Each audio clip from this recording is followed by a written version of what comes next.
Expression and equation. एक expression क्या होता है?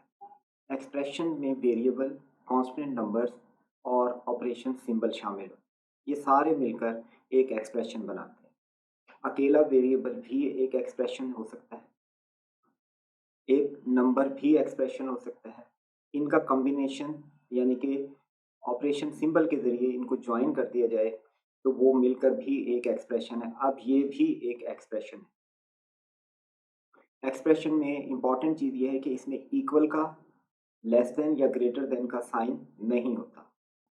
अब हम एग्जांपल देखते हैं, जैसे कि ये है 5x प्लस 3y प्लस 8।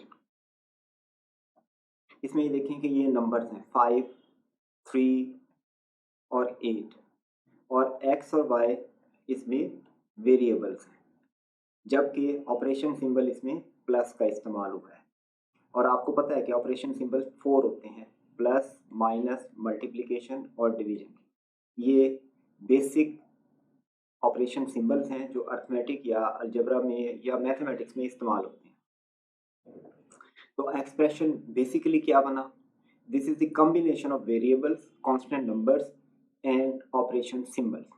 इनके ज़रिए जो एक स्टेटमेंट बनती है मैथमेटिकल, उसको हम कहते हैं कि दिस इज अलजेब्रिक एक्सप्रेशन। जैसे कि आप खुद लिख सकते हैं 5x माइनस 2, ये एक अलजेब्रिक एक्सप्रेशन है।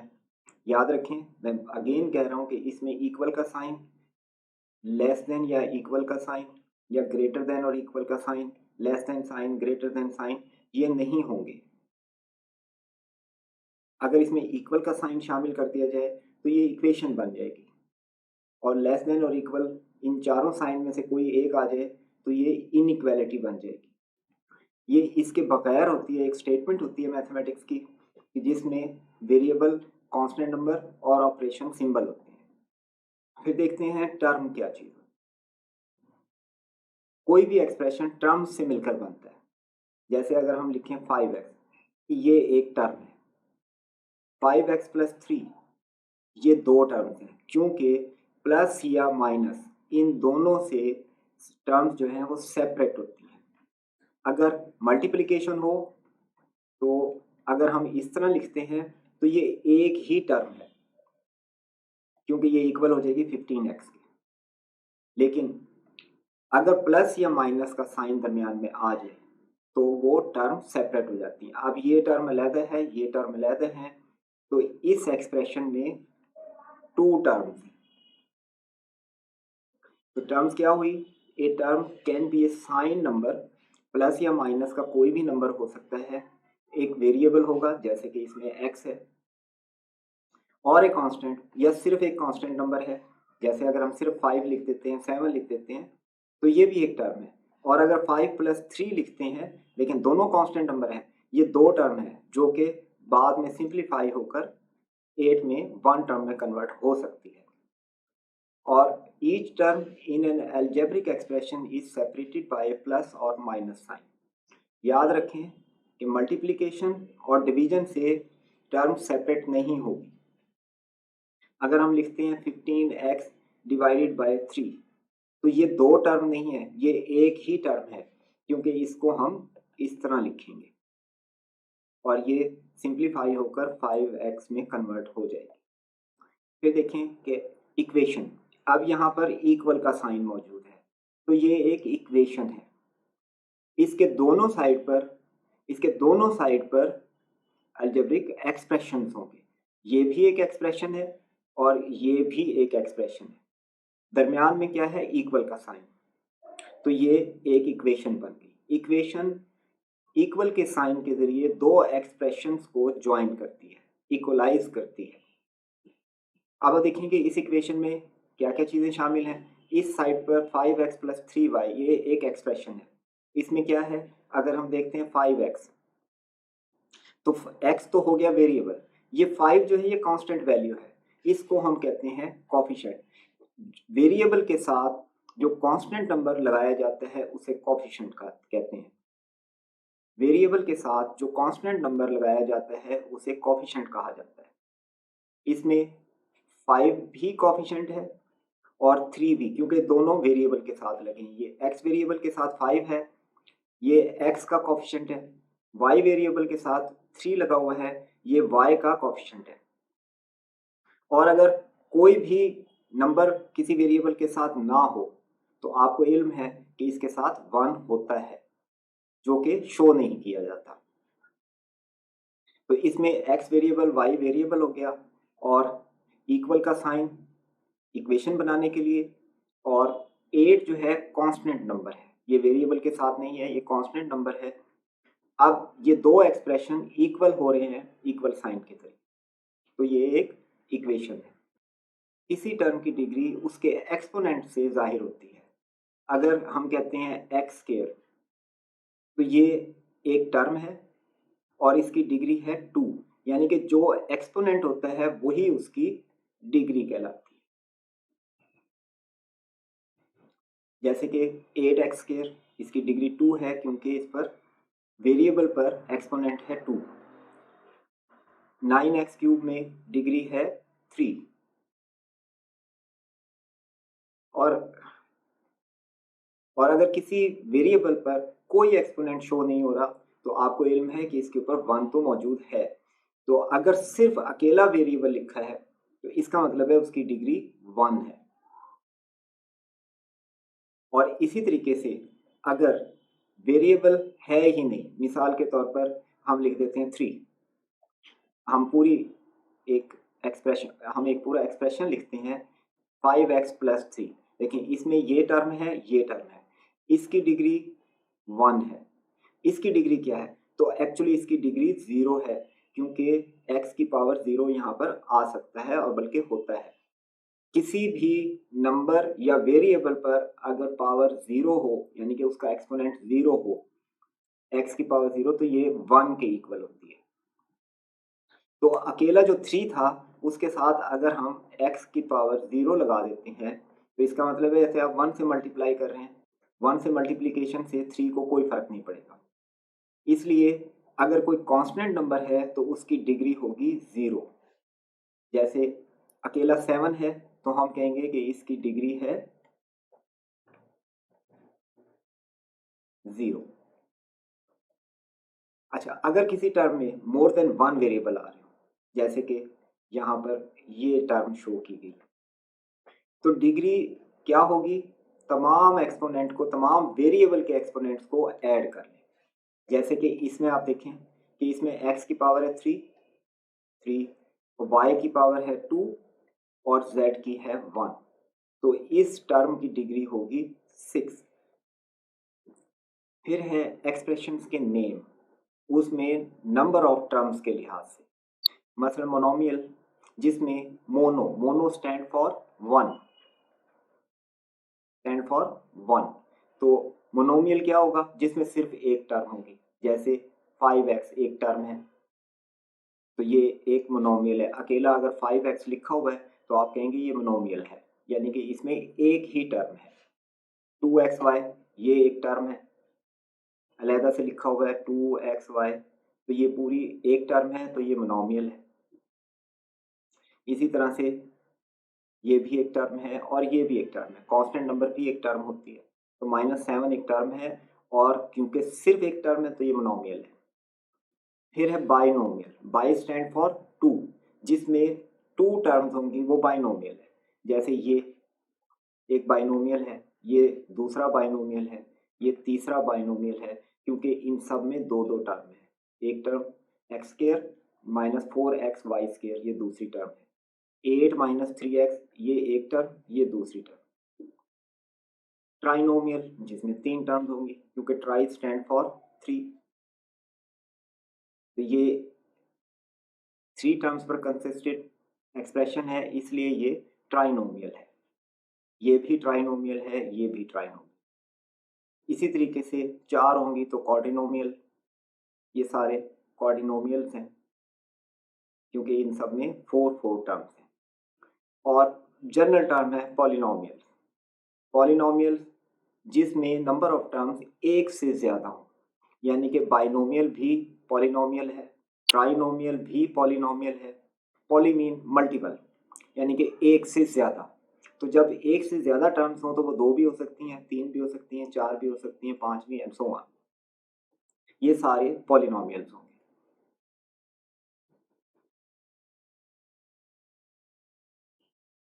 फिर डिग्री के लिहाज से भी एक्सप्रेशन को क्लासिफाई किया जाता है, जैसे फर्स्ट डिग्री एक्सप्रेशन या फर्स्ट डिग्री इक्वेशन भी हो सकती है। फर्स्ट डिग्री एक्सप्रेशन जिसमें सबसे बड़ी डिग्री किसी भी टर्म की, अगर उसमें 5-6 टर्म्स भी हैं, लेकिन जो सबसे बड़ी डिग्री वाली टर्म है वो 1 की डिग्री है, तो इसका मतलब है वो फर्स्ट डिग्री पॉलिनोमियल, तो इसका मतलब है वो एक्सप्रेशन फर्स्ट डिग्री होगा। जैसे ये इस पर पावर यहाँ पर 1 है, इसकी इसकी डिग्री है 1, तो ये फर्स्ट डिग्री एक्सप्रेशन है। x प्लस 7, देखें x प्लस 7, हालांकि इसमें 2 टर्म्स हैं, लेकिन इसमें हाईएस्ट डिग्री क्या है 1, क्योंकि इसकी डिग्री तो 0 है, तो x की पावर 1 हाईएस्ट डिग्री है, इसलिए हम इससे कहेंगे कि ये पूरा एक्सप्रेशन फर्स्ट डिग्री है। जैसे कि आप इसको देखें कि ये सारी की सारी पूरा एक एक्सप्रेशन है यहाँ तक, तो आप देखें कि इसकी हाईएस्ट डिग्री क्या है। इसमें 2 है, इसमें 1 प्लस 1, ये भी 2 है, 1 प्लस 1, यहाँ पर डिग्री 2 है, यहाँ पर डिग्री 1 है, यहाँ पर भी डिग्री 1 है, तो इसकी हाईएस्ट डिग्री क्या है किसी भी टर्म की, वो 2 है, इसलिए ये पूरा एक्सप्रेशन सेकंड डिग्री एक्सप्रेशन है।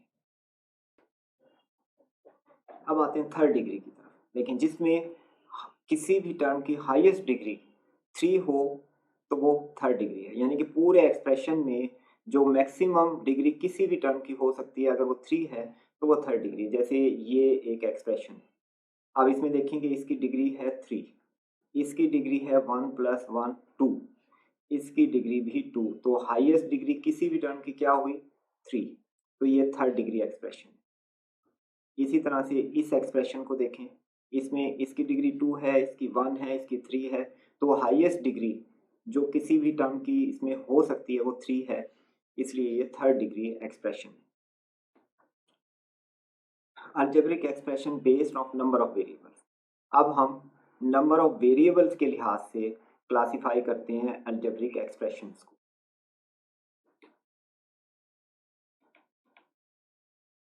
एक्सप्रेशन विद वन वेरिएबल, तो देखें इसमें x वेरिएबल है, यानी कि अकेला अगर 5x लिखा हुआ है तो इसमें वेरिएबल कितने हैं 1, तो ये 1 वेरिएबल का एक्सप्रेशन है। ये भी 1 वेरिएबल का एक्सप्रेशन है। y माइनस 2 में y सिर्फ वेरिएबल है, इसलिए ये 1 वेरिएबल का एक्सप्रेशन है। विथ 2 वेरिएबल्स, अब आप ये देखें कि ये एक्सप्रेशन है, इसमें 2 वेरिएबल हैं x एंड y, तो ये एक्सप्रेशन विद 2 वेरिएबल्स है। इसमें 2 वेरिएबल हैं, एक x और एक z, इसमें भी 2 वेरिएबल हैं, क्योंकि इसमें पूरे एक्सप्रेशन में x और y इन्वॉल्व हैं। ज़रूरी नहीं है कि किसी हर टर्म में वो मौजूद हों, किसी भी टर्म्स के अंदर अलग-अलग भी हो सकते हैं, इकट्ठे भी हो सकते हैं। जैसे कि आप इसमें देखें, इसमें y वेरिएबल है, x वेरिएबल है, फिर y वेरिएबल है, तो ये 2 वेरिएबल का एक्सप्रेशन है।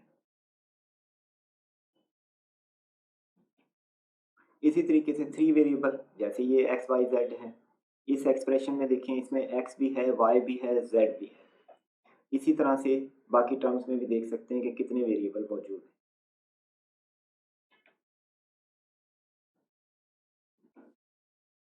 सबसे पहले हम देखते हैं लाइक टर्म्स। लाइक टर्म्स वो टर्म्स होती हैं जिसमें सेम वेरिएबल होता है और उसका एक्सपोनेंट यानी कि raise to the same exponent, उसका एक्सपोनेंट सेम होता है। मसलन 2x स्क्वायर और 10x स्क्वायर, ये लाइक टर्म्स हैं क्योंकि इसका वेरिएबल भी x है दोनों का और एक्सपोनेंट भी दोनों का सेम है। याद रखें कि ये कोफिशिएंट से टर्म्स डिफरेंट नहीं होती, सिर्फ वेरिएबल और एक्सपोनेंट अगर सेम है तो लाइक टर्म्स हैं, अदरवाइज ये लाइक टर्म्स नहीं है। लाइक टर्म्स का इस्तेमाल सिंप्लीफिकेशन में होता है। किसी भी एक्सप्रेशन या इक्वेशन में सिंप्लीफिकेशन करनी हो तो हम लाइक टर्म्स को ऑपरेट करते हैं। मिसाल के तौर पर अगर हम कहते हैं 2x square plus 5y plus 3x square minus 2y plus 8।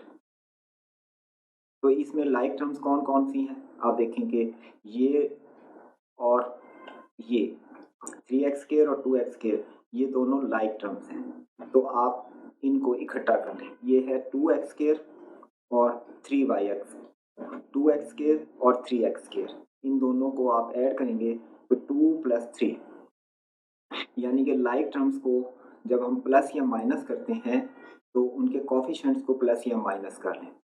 यहाँ पर प्लस का साइन है इसलिए 2x square plus 3x square ये एक जगह हो गई। फिर उसके बाद y को देखें, इसका एक्सपोनेंट भी 1 है, इसका एक्सपोनेंट भी 1 है, ये हो गया 5y माइनस 2y, क्योंकि ये दोनों भी लाइक टर्म्स थी, ये और ये, क्योंकि दोनों में वेरिएबल है y और एक्सपोनेंट है 1। फिर प्लस 8, अब 2 और 3 ये हो गया 5x स्क्वायर और ये हो गया 5 माइनस 2 3y और प्लस 8। तो देखें कि ये जो बड़ा एक्सप्रेशन था ये सिंप्लीफाई होके 3 टर्म्स में कन्वर्ट हो गया। इसी तरह अगर हम लेते हैं 3xy minus 5x plus 2 minus 3xy, तो अब आप देखें इसमें लाइक टर्म्स कौन सी हैं, ये दोनों लाइक टर्म्स हैं क्योंकि दोनों में वेरिएबल x और y हैं और एक्सपोनेंट भी दोनों का सेम है। अगर हम कहते हैं 5x square y plus 3xy square, तो ये दोनों लाइक टर्म्स नहीं है क्योंकि यहाँ पर x का एक्सपोनेंट 2 है, यहाँ पर 1 है, यहाँ y का 1 है और यहाँ y का 2 है, तो ये दोनों लाइक टर्म्स नहीं है। लाइक टर्म्स के लिए वेरिएबल सेम होने चाहिए और हर वेरिएबल पर एक्सपोनेंट भी सेम होना चाहिए। अलबत्ता कोफिशिएंट डिफरेंट हो सकता है और एक्चुअली उन्हीं को हमने प्लस माइनस करना होता है। मजीद ये कि मल्टीप्लिकेशन और डिवीजन से टर्म्स अलग नहीं होती, इसलिए सिंप्लीफिकेशन में उनको टर्म्स को सिंप्लीफाई करने में इस्तेमाल नहीं कर सकते। मसलन अगर हम कहें 3x मल्टीप्लाइड बाय 2y, तो ये किस तरह से ऑपरेट होगा, ये सिंप्लीफाई अगर हमने करना हो तो कोफिशिएंट्स को आपस में मल्टीप्लाई करें और x और y को भी मल्टीप्लाई कर दें। ये प्लस माइनस नहीं की तरह से ट्रीट नहीं होगी क्योंकि ये एक ही टर्म है। इसी तरह एक एक्सप्रेशन देखते हैं 2x square y plus 5x minus x square y plus 3x y square minus x y square. अब हम इसको सिंप्लीफाई करते हैं, तो पहले आप देखें कि इसमें लाइक टर्म्स कौन कौन सी हैं, x स्क्वायर y और x स्क्वायर y। इसका कोफिशिएंट 1 है, 2 में से 1 माइनस हो गया तो ये x स्क्वायर y। फिर 5x, दूसरी कोई टर्म 5x पर मुश्तमिल नहीं है, अकेले x पर कोई टर्म नहीं है। फिर है एक्स वाई स्क्वायर और माइनस एक्स वाई स्क्वायर, ये दोनों भी लाइक टर्म्स हैं, तो 3 माइनस 1 ये हो गया प्लस 2x वाई स्क्वायर। अब ये 5x है तो ये सिंप्लीफाई हो गया। अब हम कुछ सैम्पल क्वेश्चन देखते हैं जिसमें सिंप्लीफिकेशन और ये अलजेब्रा के जो बेसिक कंसेप्ट हमने अभी डिस्कस किए हैं उनको इस्तेमाल किया जाएगा। देखिए पहली एग्जाम्पल है कि इसको सिंप्लीफाई करना है, तो आप देखें कि लाइक टर्म्स कौन सी हैं, 3y और 2y दोनों लाइक टर्म्स हैं, तो ये हो गया 3y माइनस 2y। अब ये दोनों भी लाइक टर्म्स हैं क्योंकि इन दोनों का वेरिएबल कोई भी ले लें उसके ऊपर एक्सपोनेंट 0 होगा, तो ये हो जाएगा 4 प्लस 7, 3 माइनस 2 1 बच गया और ये 4 प्लस 7 11, तो ये सिंप्लीफाई होकर ये आपके पास एक्सप्रेशन।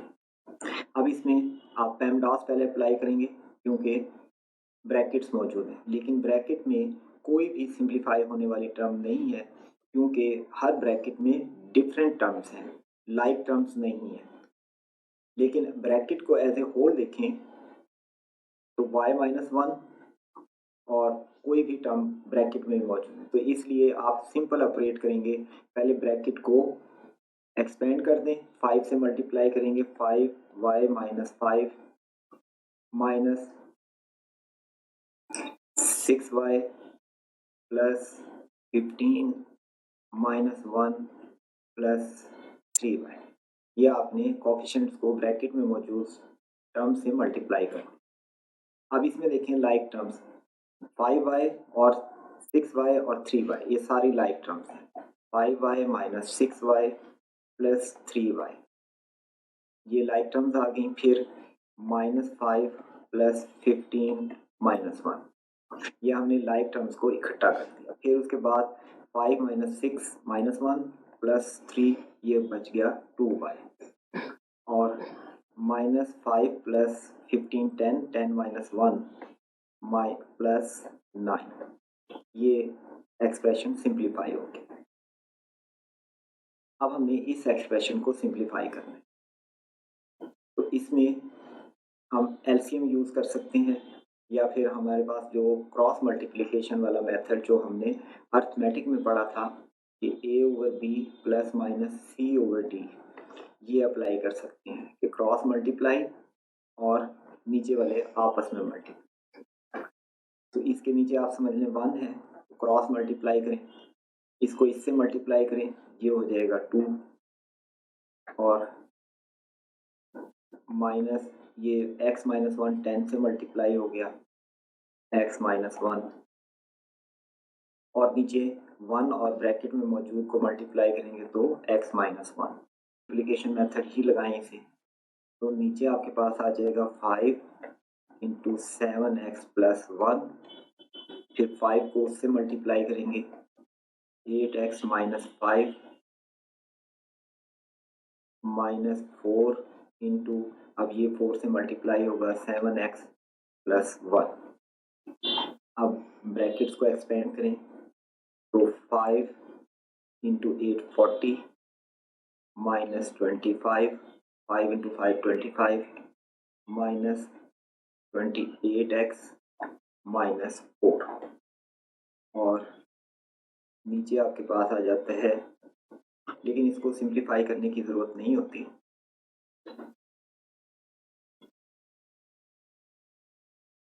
आप देखें कि इसमें 40x और 28x ये लाइक टर्म्स हैं,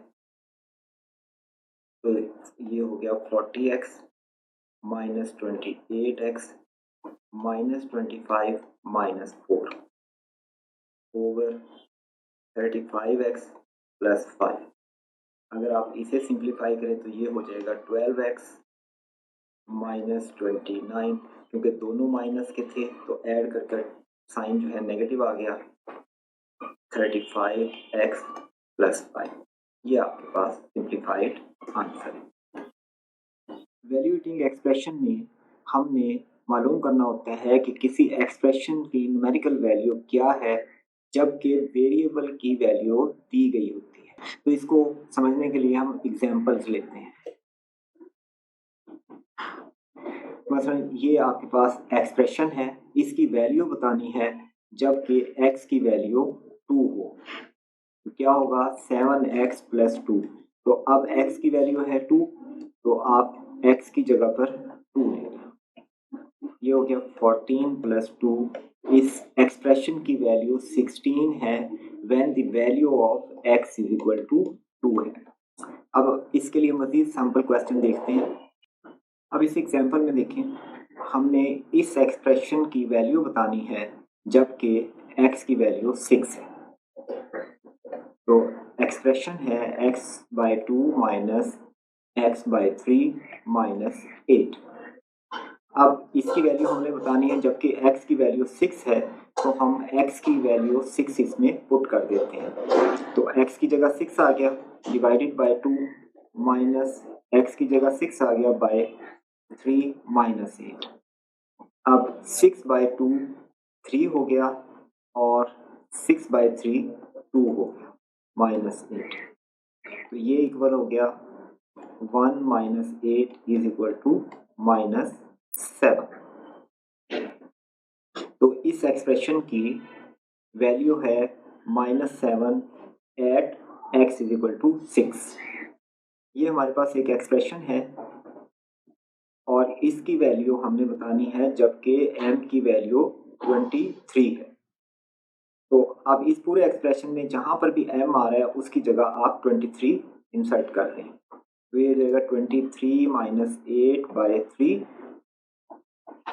प्लस 23 - 3/5। अब ये हो गया आपके पास 15/3 प्लस 20/5।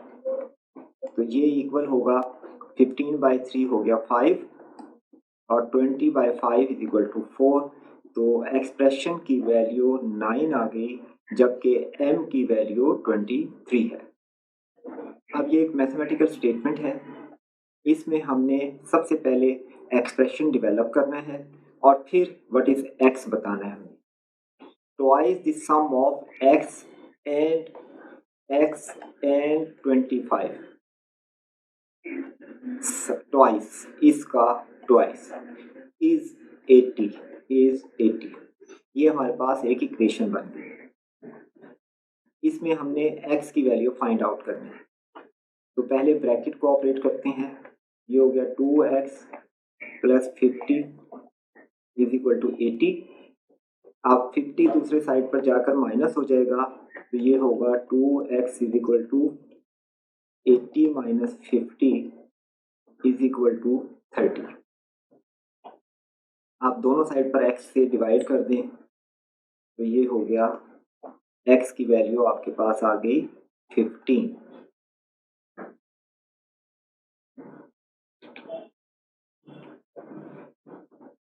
अब ये एक और स्टेटमेंट है, इसको पहले हम एक्सप्रेशन में या इक्वेशन में कन्वर्ट करेंगे, फिर हम इसको सॉल्व करेंगे। When 21 is added to a number, तो हम कहते हैं कि n is the number, 21 is added in this number, 21 add कर दिया, the result is double of the number, the result is double of the number. What is the number? तो अब n को आप इधर लें, तो ये हो जाएगा 21 = 2n - n और n हो गया 21 की। अब इस एग्जाम्पल को देखते हैं जिसमें अगेन हमें एक स्टेटमेंट दी गई है जिसको हम एक्सप्रेशन या इक्वेशन में कन्वर्ट करेंगे और उसके बाद इसको सॉल्व करेंगे। Sum of two number is 12, x + y = 12।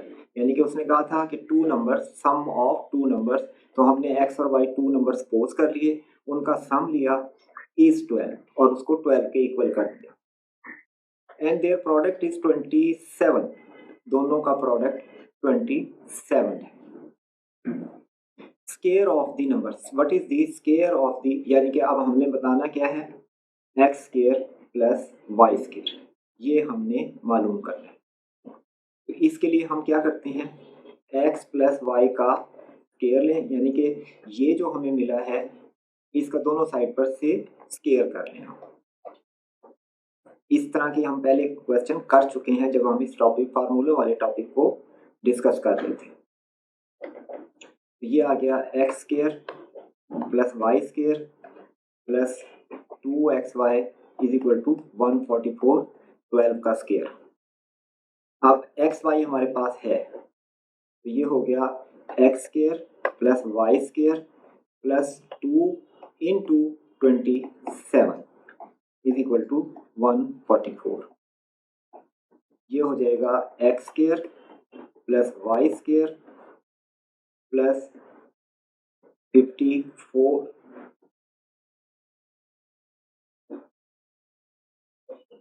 = 144। तो x square plus y square, अब ये इधर जाकर माइनस हो गया, तो आपके पास बचेगा 90। तो रिक्वायर्ड आंसर यानी कि x square plus y square, क्योंकि उसने पूछा थी sum of the square of the number, तो दोनों नंबर x और y का स्केयर का सम है 90।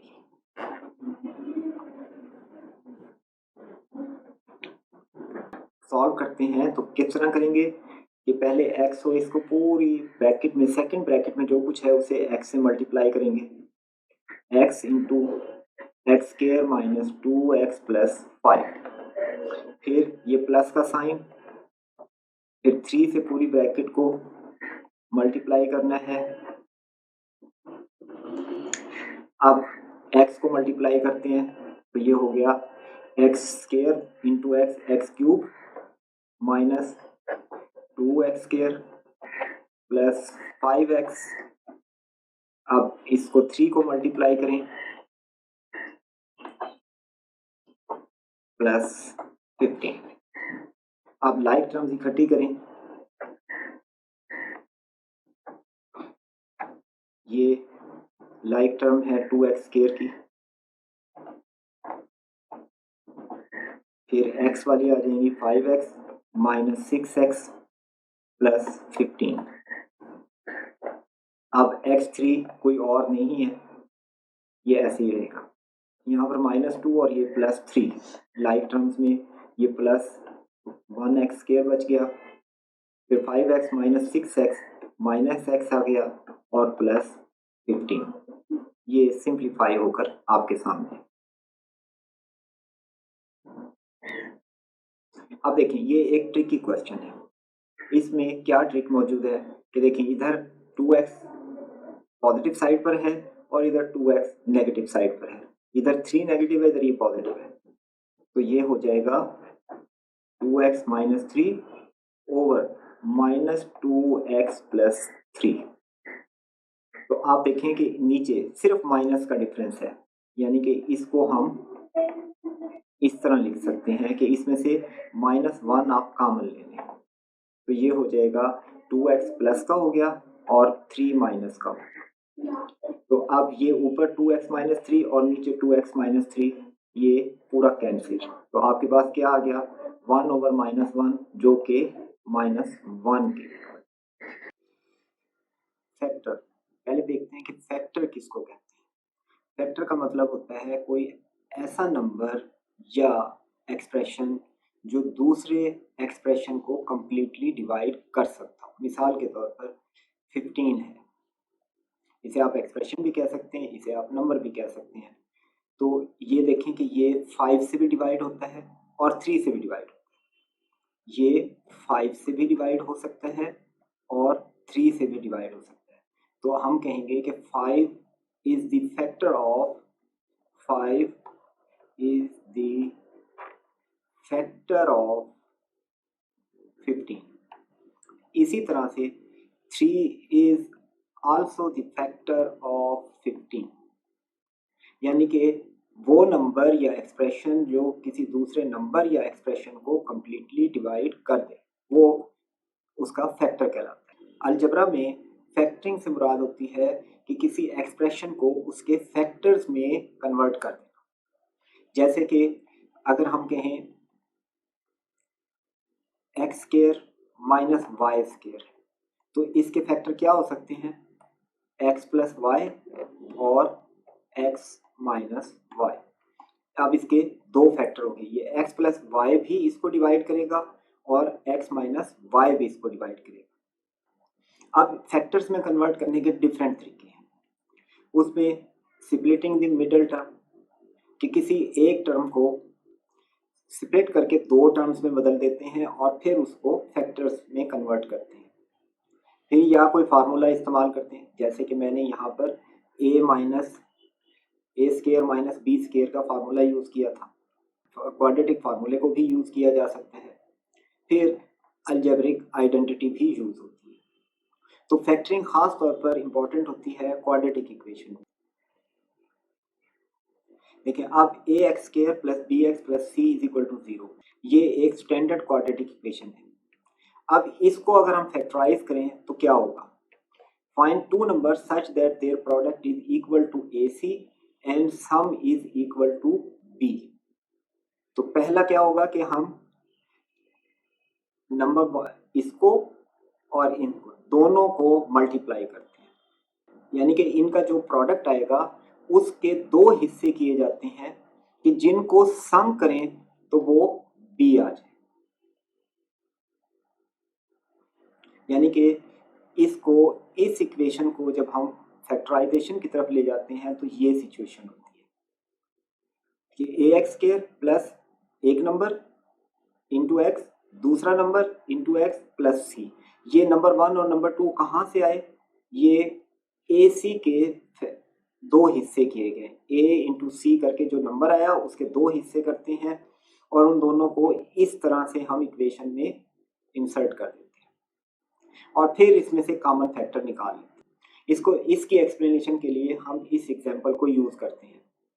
सबसे पहले यहाँ पर कोफिशिएंट है 1, 10 को 1 से मल्टीप्लाई किया तो ये आपके पास आ जाता है 10, यानी कि इसमें ये सी है, 1 इसमें ए है, तो ए सी आ गया 10। तो अब हमने 10 के दो हिस्से करने हैं कि जिनको ऐड करें तो 7 आए और मल्टीप्लाई करें तो 10 आए। वो कौन से हो सकते हैं? वो 5 इंटू 2, देखें 5 इंटू 2 10 है और 5 प्लस 2 7 है। तो अब आपके पास इसकी फॉर्म जो हो जाएगी वो क्या होगी? X square plus first number 2 plus second number 5 plus 10 is equal to, इस तरह से अब हमारे पास ये इक्वेशन आ गई है। अब इसमें से इन दोनों में से देखें x कॉमन निकाल सकते हैं और यहाँ से 5 कॉमन निकल आएगा। तो पहले पार्ट में से x को अगर कॉमन लें तो x आपने बाहर रख दिया ब्रैकेट से, अब x स्क्वायर को x से डिवाइड करें तो यहाँ पर x बच गया, फिर 2x को x से डिवाइड करें तो 2 बच गया। अब अगर आप इसको x को इस ब्रैकेट से मल्टीप्लाई करेंगे तो वापस यही कुछ आ जाएगा। फिर इसमें से देखें 5 कॉमन है, दोनों 5 से डिवाइड होते हैं।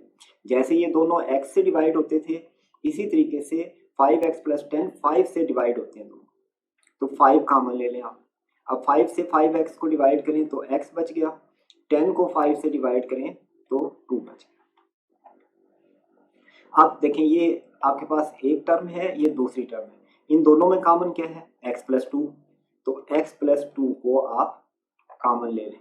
तो पहली टर्म को जब x प्लस 2 से डिवाइड करेंगे तो x बच गया, फिर इसको डिवाइड करेंगे तो 5 बच गया।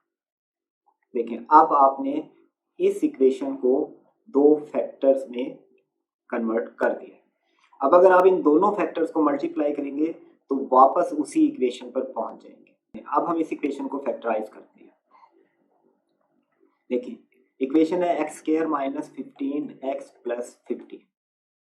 अब 50 इंटू 1 50 आ गया। अब 50 के हमने दो पार्ट करने। अब आप एक इंपॉर्टेंट चीज नोट करें कि c के साथ यहाँ पर प्लस का साइन है, ये वाला, ये प्लस का साइन है। तो इसका मतलब ये होता है कि आप 50 के दो हिस्से जो आपने करने हैं वो दोनों के दोनों सेम साइन के होंगे।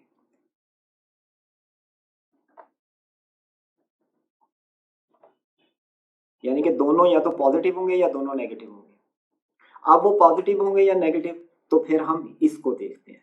ये नेगेटिव है, नेगेटिव होने का मतलब जब दोनों ने सेम साइन का होना है तो दोनों ही नेगेटिव होंगे। अगर यहाँ पर इस जगह पर ये जो साइन है पॉजिटिव होता है तो दोनों पॉजिटिव होते हैं। अगर यहाँ पर इस जगह पर, ये वाली जगह, इस जगह पर माइनस का साइन हो तो दोनों डिफरेंट साइन के होंगे। और यहाँ पर प्लस हो तो बड़ा प्लस वाला होगा और छोटा नेगेटिव होगा। और अगर यहाँ पर नेगेटिव होता तो ये नेगेटिव वाला बड़ा नंबर होगा और छोटा नंबर पॉजिटिव होगा। तो इससे भी हमें पता चलता है। तो पहले इसको जो ना हम एक टेबुलर फॉर्म में लेकर आते हैं, sine at C and sine at B, यानी कि सी ये वाली प्लेस है और बी ये वाली प्लेस है। अगर ये पॉजिटिव है तो बोथ जो पार्ट्स होंगे, बोथ फैक्टर्स सेम साइन, दोनों पॉजिटिव होंगे या नेगेटिव होंगे। अगर यहां पर पॉजिटिव है बी की प्लेस पर भी तो आप कहेंगे बोथ विल बी पॉजिटिव। अगर यहाँ नेगेटिव है तो बोथ विल बी नेगेटिव, एक तो ये कंडीशन हो गई। अब यहाँ पर है साइन एट सी नेगेटिव है, both will be of different sign, दोनों डिफरेंट होंगे। और उसके साथ ही अगर यहाँ पॉजिटिव है, अगर यहाँ पॉजिटिव है तो पॉजिटिव वाला नंबर ग्रेटर होगा, और अगर यहाँ नेगेटिव है तो नेगेटिव वाला ग्रेटर होगा। अब इस लिहाज से इसे देखेंगे, यहाँ पर है पॉजिटिव, दोनों का साइन सेम होगा, ठीक। और यहाँ है नेगेटिव, इसका मतलब है ये कंडीशन होगी कि दोनों का साइन सेम होगा, दोनों का साइन सेम होगा, तो यहाँ पर दोनों ही नेगेटिव होंगे।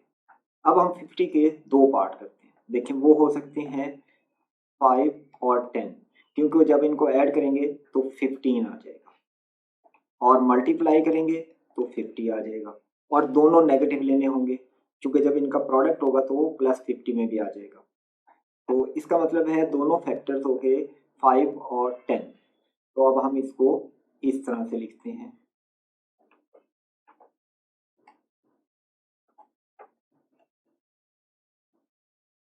अब देखें इनको -5 और -10 -15 आ जाएगा, यानी कि हमने एक्चुअली कोई चेंज नहीं की इसमें। अब इन दोनों में से x दोनों को डिवाइड करता है, x² को भी और 5x को भी, तो इसमें से आप x कॉमन ले लें, दोनों को 5 दोनों को x से डिवाइड किया तो ये बच गया।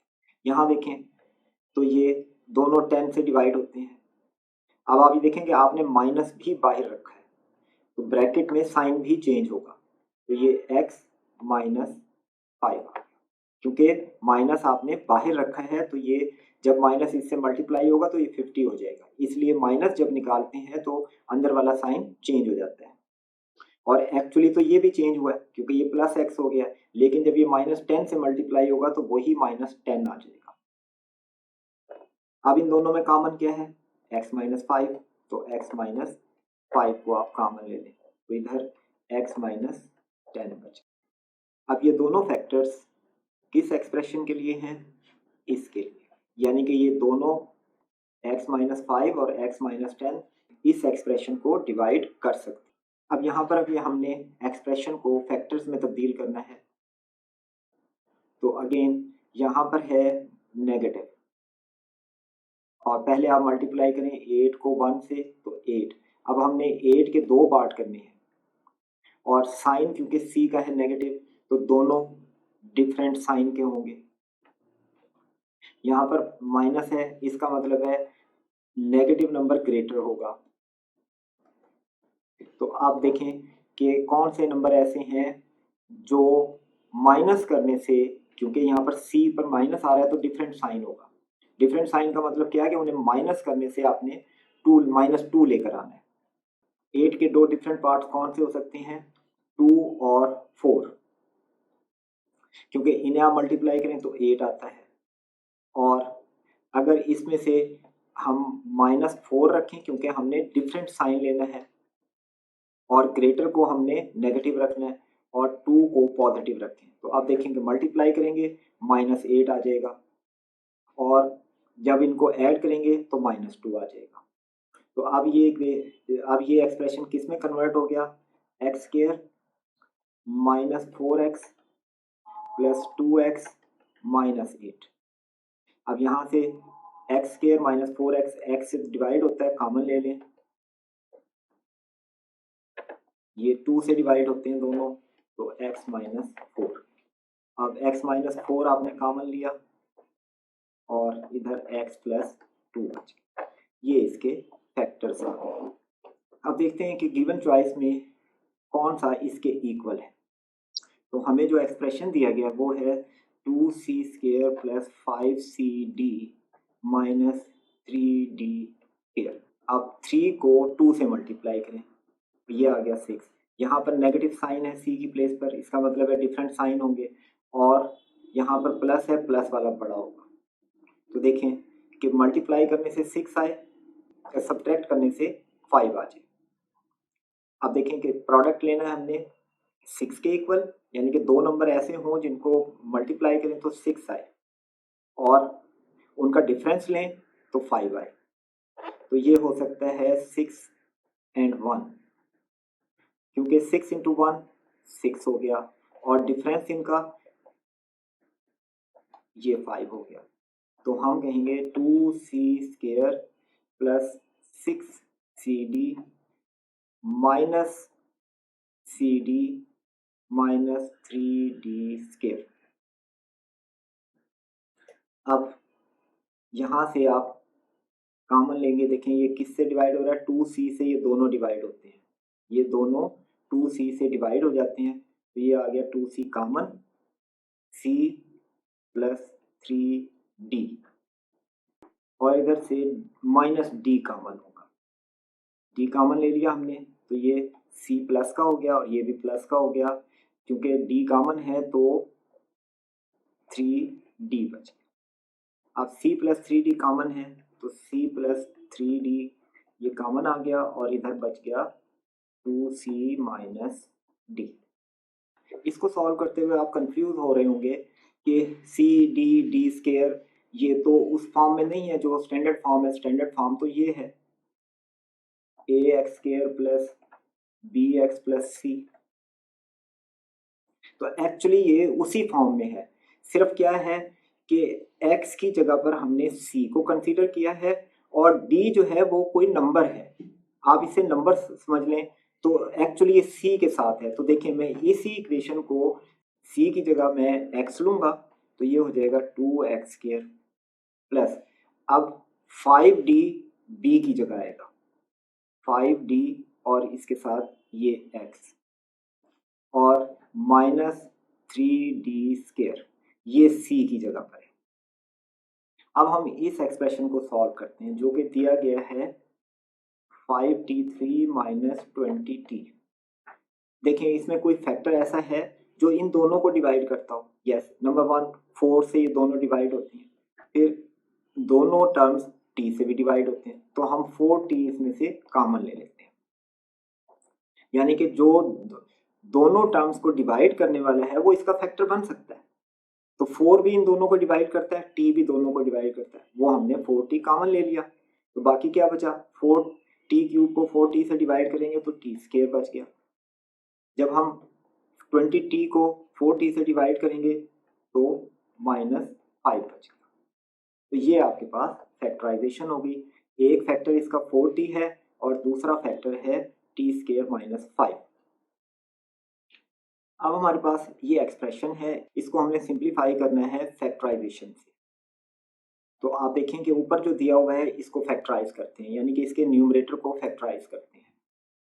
तो इसमें 6 इंटू 1 6, अब 6 के दो पार्ट करने हैं, दोनों का डिफरेंट साइन होगा और नेगेटिव वाला नंबर बड़ा होगा, तो 6 के दो पार्ट हो सकते हैं -6 एंड 1, और जब आप इन्हें ऐड करेंगे तो -5 आ जाएगा। ये गिवन एक्सप्रेशन किसके इक्वल हो गया, x² minus 6x plus x minus 6 over x plus 1।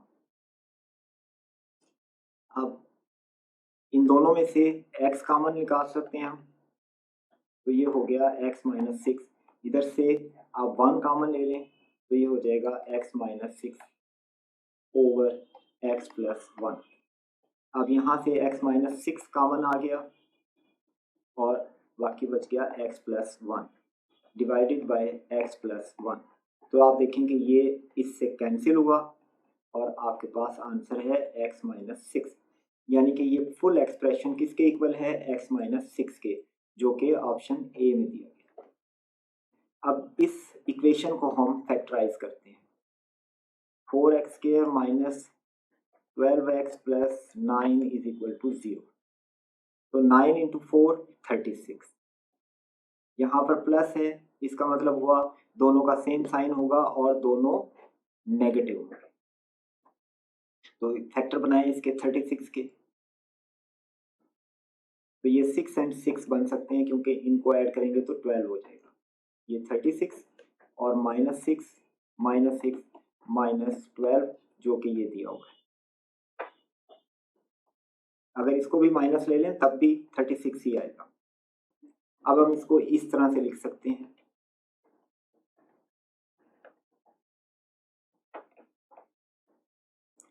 अब आप देखें कि इन दोनों टर्म्स में से क्या कॉमन निकल सकता है, कौन सा नंबर इन दोनों को डिवाइड करता है, वो है 2x। तो 2x से डिवाइड करेंगे 2x बच गया, जब इसको डिवाइड करेंगे तो 3 बच गया। यहाँ से दोनों में से 3 कॉमन ले सकते हैं माइनस के साथ, 2x minus 3 is equal to 0। अब 2x माइनस 3 इसमें से कॉमन आ जाएगा और 2x माइनस 3 आ। अब ये दोनों एक जैसे हैं, इसका मतलब है ये स्केयर है, इसको हम इस तरह भी लिख सकते हैं।